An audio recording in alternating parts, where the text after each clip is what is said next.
Hello, പത്തിരി കൈകൊണ്ട് കുഴക്കാതെയും പൊടിയിലൊന്നും dip ചെയ്യാതെയും നമുക്ക് എളുപ്പത്തിൽ റെഡിയാക്കിയാലോ? അതിനായിട്ട് പാനിൽ 2 കപ്പ് നോർമൽ വാട്ടർ ഒഴിച്ചു കൊടുത്തിട്ടുണ്ട്. ഇതേ സെയിം കപ്പിൽ തന്നെ നമുക്ക് 1.5 കപ്പ് അരിപ്പൊടി ഇട്ടിട്ട് നന്നായിട്ട് കട്ടകളൊന്നുമില്ലാതെ നമുക്ക് മിക്സ് ചെയ്തെടുക്കാം. ഇതിന് ശേഷം മാത്രം നമുക്ക് ഫ്ലെയിം ഓൺ ആക്കിയാൽ മതി കേട്ടോ.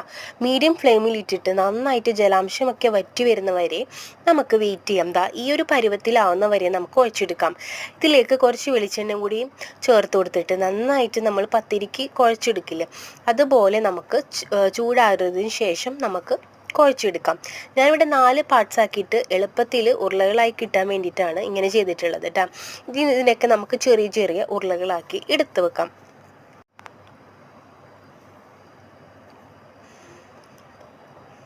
ശേഷം നമുക്ക് ഓരോന്നോരോന്നായിട്ട് നമുക്ക് പത്തിരി പ്രസ്സിലേക്ക് ഇട്ട് കൊടുത്തിട്ട് പത്തിരി ചുട്ടെടുക്കാം. സാധാരണ നമ്മൾ പത്തിരി പൊടിയിലേക്ക് മുക്കിയിട്ടാണല്ലോ ഇട്ട് കൊടുക്കുന്നത്. പക്ഷെ ഇവിടെ ഞാൻ നേരിട്ട് തന്നെ പാനിലേക്ക് ചേർത്തിട്ട് നന്നായിട്ട് ചുട്ടെടുക്കുകയാണ് കേട്ടോ. സാധാരണ രീതിയിൽ നമുക്ക് പത്തിരി റെഡിയാക്കുന്ന പോലെ തന്നെയാണിതും. കുറച്ചുകൂടി ഈസി മെത്തേഡാണ്.